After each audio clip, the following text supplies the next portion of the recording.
On March 13, 1997, the state of Arizona witnessed one of the most massive UFO sightings in history. Thousands of people, from hikers to pilots, reported seeing a series of silent, glowing lights in a gargantuan, V-shaped craft that cruised over the desert sky for hours. The first sightings began in Henderson, Nevada. A man reported a large V formation of 6 lights passing over his home. He described it as being as large as a Boeing 747, yet it moved in total, eerie silence.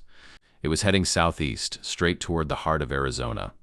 By 8:15 p.m., the craft reached Prescott, Arizona. Witnesses there described a solid, black, triangular object so massive it blocked out the stars as it passed overhead. It didn't look like a collection of planes. It looked like a single, unified, floating city made of dark metal.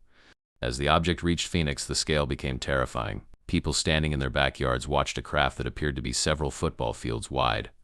It moved at a walking pace, hovering only a few thousand feet up, yet it produced no engine noise and no wind.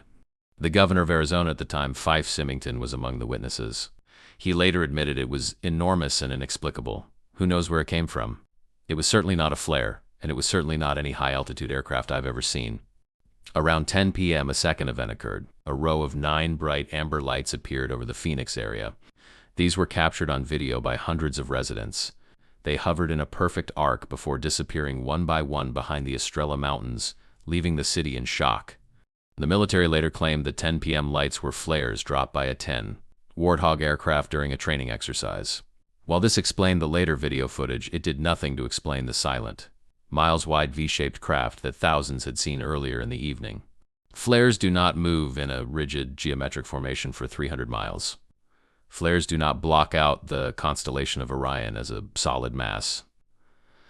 The flare explanation felt like a cover-up to the people of Phoenix, who knew they had seen something that defied the laws of known aviation.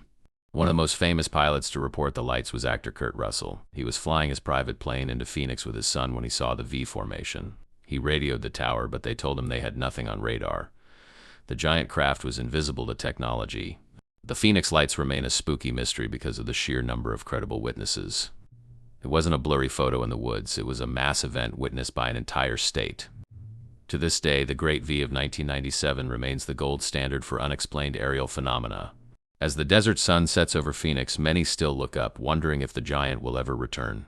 The incident proved that even in the modern age, something truly massive and unknown can drift over a major city, leaving us with thousands of questions and not a single solid answer.